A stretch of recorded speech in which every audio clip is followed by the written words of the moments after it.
Oh boy, am I hungry. I want fries, a hamburger. No, make that 2 fries. You want anything? What's your special today? Episode 3.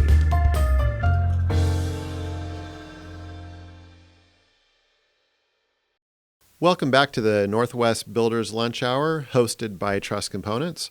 I am Chad Johnson. Today we'll be talking again with Graydon Holden, and today we'll be talking about what is he doing now. We're going to talk about a project that we're working on together where they're utilizing both roof trusses and wall panels, so digging in a bit more to what's available with off-site construction. Also, we're going to talk with Graydon about what he sees in the future for construction techniques and tools. So this is a great episode. Grab something to eat, relax, and enjoy. Tell us a little bit about what you're doing now. We're working together on a project, and you're the superintendent. So what does that mean? That means I try and get there first and leave last and make sure everything goes well. So we're working on the Shelton Veterans Village out in Shelton, Washington. It's a project, follow-up project for a group called the Quixote Communities. They did an initial project back in 2013 in Olympia that I actually, with my previous company, got to work on. But after that, they went and built, I believe it was 2019, they were doing the contract for this project in Ording. They did one that was specifically for veterans, and then started designing this project. We interviewed in early 2020, I think, or late 2019. Sorry, I can't remember now. But we went through some, trying to get design inside of some budget and working on a lot of that with the design team. And then 2020 kind of slowed some stuff down and got me focused on another project. So I was not as involved in the pre-construction in that phase. But here now, this last August, we went and broke ground, and we're well underway. We're drying in some cottages yesterday and today. Excellent. And we got the community building here dried in this last month. So it's been a fun project. It's got its own little challenges, just like most any project does. But this one is a community building, which has a main community area, a little boardroom, some offices, bathrooms, laundry room, and a kitchen. And then there's 30 units. Their model is basically 30 units on the site. It's the same as the one in Olympia from 2013. But these units are in fourplex and duplex configuration. So you've got 7 fourplexes and a duplex. And we had come to you guys for trusses. And as we started to get into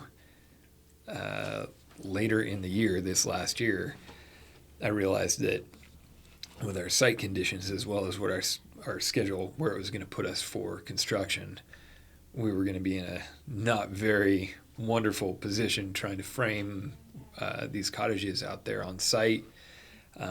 So we connected with you guys, started talking to your team about the possibility of panelizing. We do at Forma, we do a lot of wood frame panelizing on site, where on the project property, while we're getting civil work done and getting slabs and everything poured, and at the same time we'll build a fab deck and start fabbing out all the wall panels, and then as soon as our floors are ready to go, we can start setting some of these panels. It's not always the way we do it, but on the last few projects, that's how I've done things, and I know some other guys do it that way, and that was my plan for this one.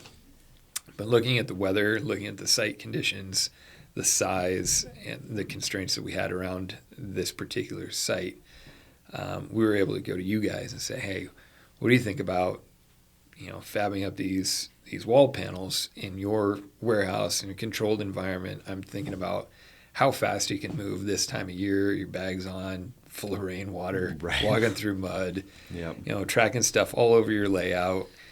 And it's been a good learning experience. It's getting good experience for us. We get a clean bunk of walls and we go set them on a nice clean slab, and looking at how we'd even frame these things out there.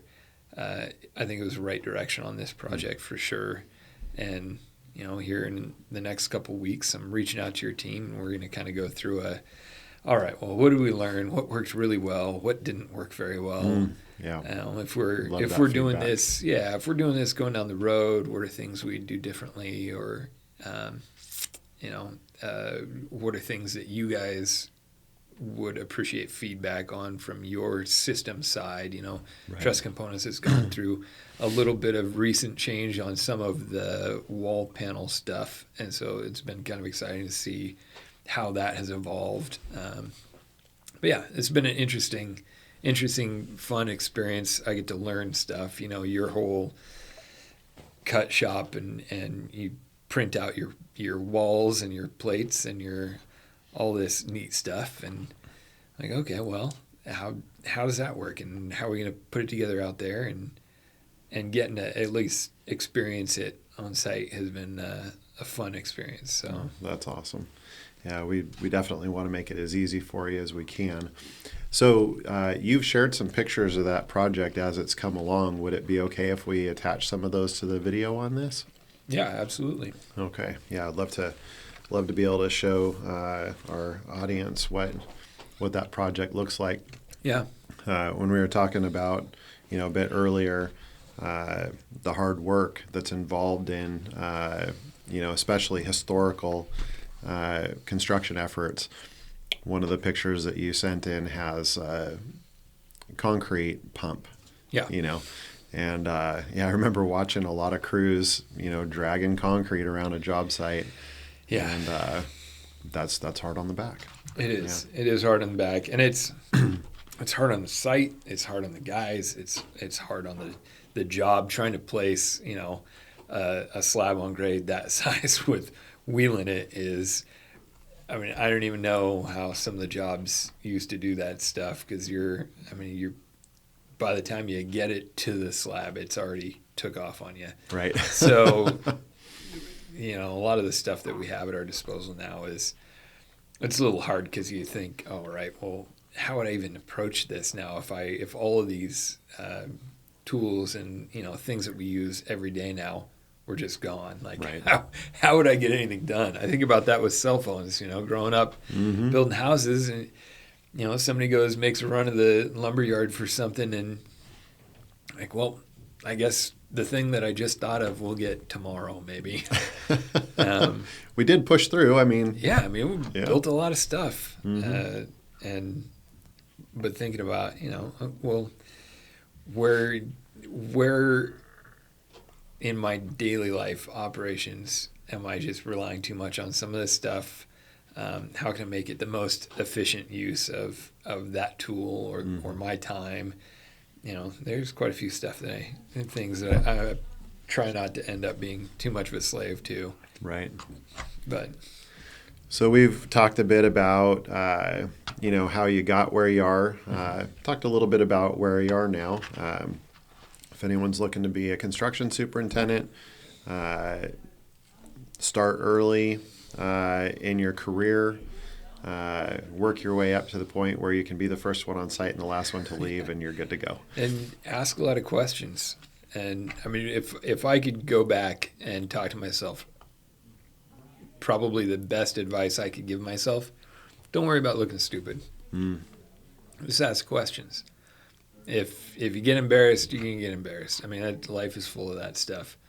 But asking questions, learning, is the best way to get good at stuff. And it doesn't help anybody if you try to stand in the corner and look cool and try to make everybody think you know what you're doing. Right. Especially if you don't know what you're doing. Then you're going to get embarrassed anyway. Yeah. The really cool thing, I came to a realization, I don't know, it must have been in my 20s, but I came to a realization that I was insecure about, I didn't know this thing, and this other person knew this thing. And it dawned on me that, well, they didn't come out of the womb understanding this. Mm-hmm. So they learned it. So, and I think there was a conversation where they were kind of trying to browbeat me on this thing I didn't know. I was like, well, okay, well, tell me, what is this thing I don't know? Well, and they told me, and well, it didn't take very long. Now I know what so are you still better than me? Or did I just, are we even now? Because you just told me what you were so proud of knowing that I didn't know. But I know it now. Mm-hmm. So are we even? Am I smart too? So you have this thing where people accumulate knowledge somehow. And it's just like me learning stuff from my dad growing up. If I was a jerk to people because they didn't know construction, that was pretty awful. I mean, it's not like I went out and paid a bunch of money and went to school or, and even in that case, somebody's teaching you that stuff. Mm-hmm.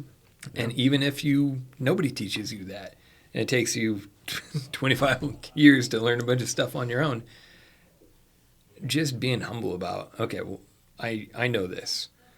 Well, I can share this with anybody who wants to know too. So knowing that you're not going to know everything, and it's like knowledge is free. Like school costs money, but knowledge is free. So find somebody who knows and pick their brain. Like ask good questions and pay attention.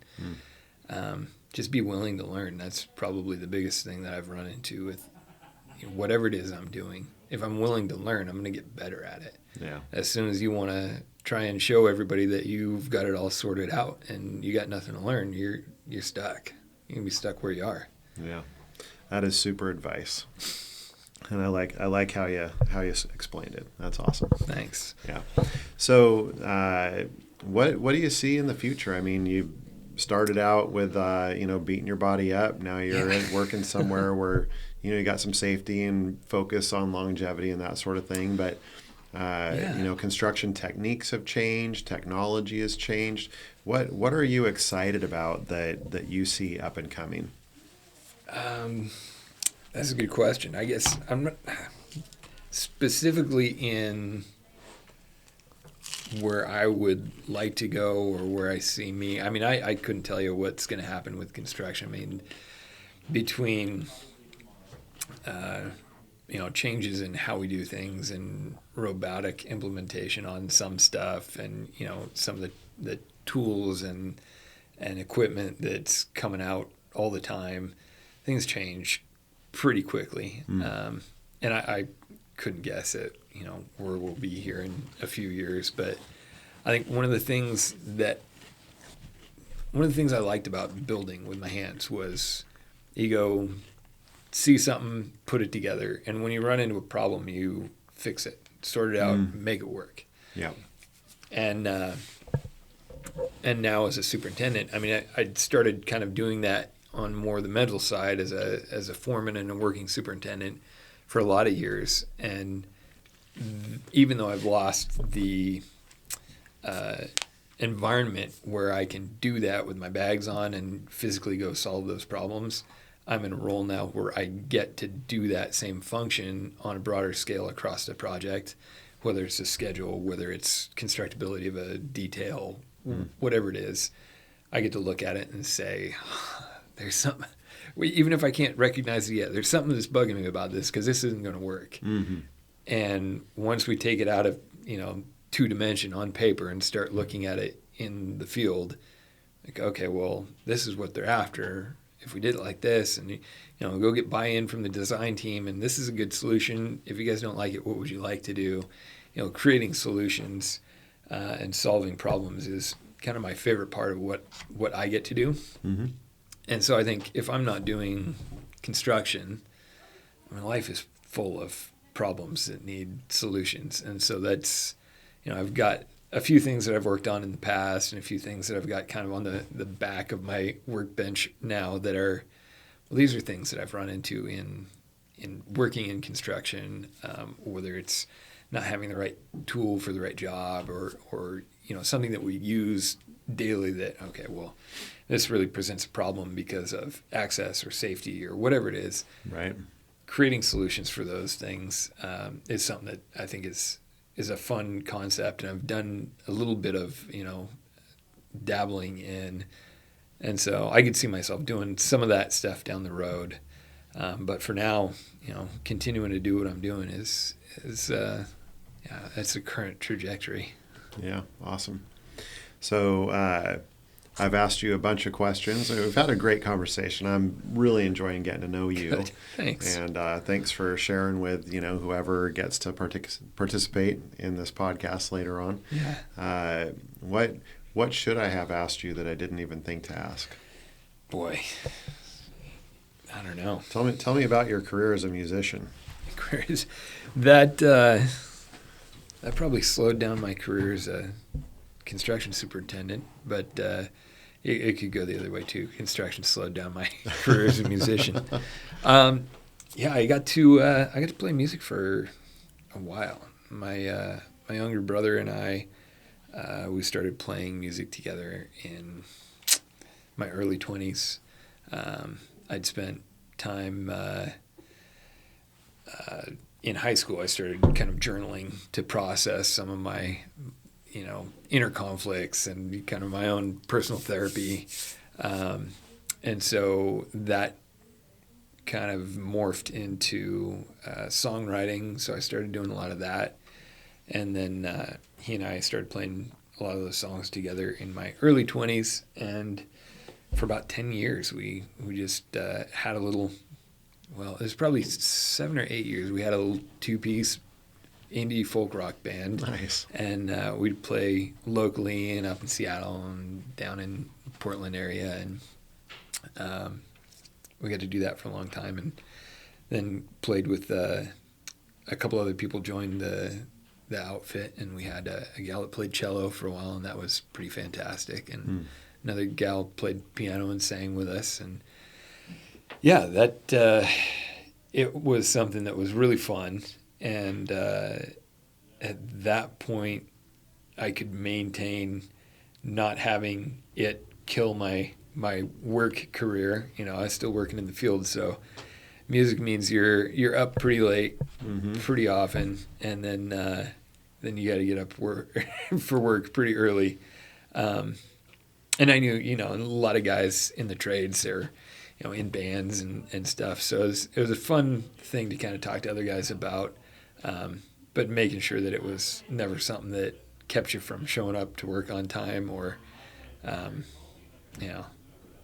being flaky on your boss. Right. It's a little bit of a trick. So, yeah. Do you see that in your future? I hope to get back to writing and playing again a bit. I mean, I do that stuff with my kids here and there.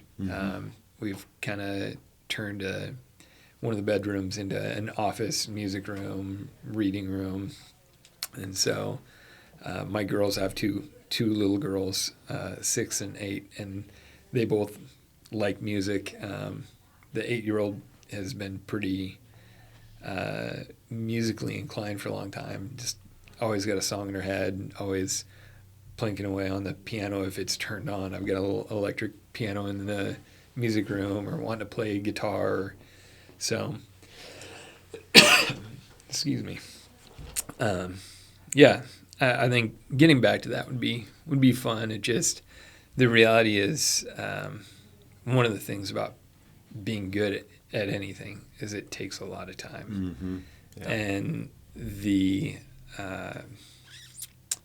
just that your bandwidth kind of narrows as you get older. Don't admit it.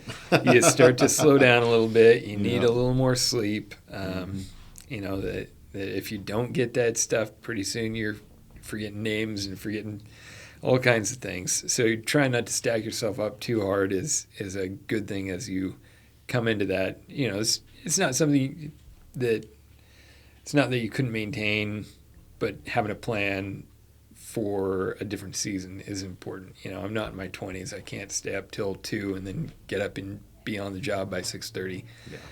Not for more than maybe a day or two. But yeah, the time commitment that we had invested in writing and playing music at that previous level was pretty substantial. And to have a season where that was fun, but had really no returns beyond that, it kind of seemed like, all right, well, if I'm going to continue to commit this much time and energy to it, I've got to be able to figure out a way for that to pay the bills. And I've just never been able to pull it off. Right. So so then it swung the other way, and now that time commitment has gone full circle into, the construction trades. Mm-hmm. And there's just not enough room to be good at everything. Right. I think I've met a couple of people that seem to pull it off, and I don't know how they do it. I'm not them. But just you can't be amazing in everything. I remember, I think in my 30s, having the weird thought that, well, I guess I'm not going to be an astronaut, huh? I'm never gonna like fly to the moon. Like, mm-hmm. There are things where through a series of decisions to get someplace, you're also saying no to other things. Right. Yeah. And so, kind of the two big things in my life for a while were work and music. My family at that time was pretty spread out, and I had, I was in touch with them, but I was still single. So outside of helping out where I could, it was, just keep myself busy and have fun. So working and music were it. And now it's pretty much work and family. Yeah. So got married and have a couple of kids, and if being a dad would pay all the bills, I'd just do that. But man, oh man, currently that's nobody's offering a financial compensation for me to just raise my kids and try to be a good husband. Oh man, but that would be something. Yeah, I mean, when it comes down to it,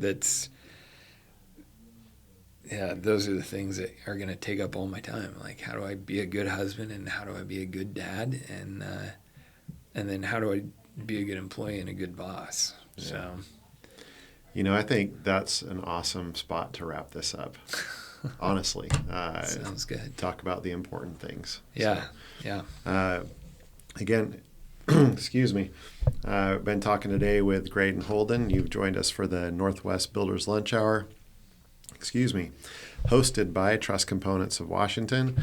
Hopefully you've heard something today that gained some insight for you, and definitely had some entertainment. If you enjoyed what you listened to or saw today, please be sure to like and subscribe, and invite someone else to come join us for lunch next time. Thanks, Graydon. Oh, yeah, and thank you. Yeah, if anyone wants to get a hold of you, would you mind sharing the best way for them to do that? Probably work email is Graydon H. That's GRAYDONH at formacc.com. And I'm sure I will get it there. Yep, you will prepare to be flooded. Okay, sounds good. All right. Thank you so much for having me. It's been awesome. This meal was brought to you by Truss Components of Washington. Make sure to subscribe so you don't miss the next hot dish. And feel free to invite a friend for lunch next time.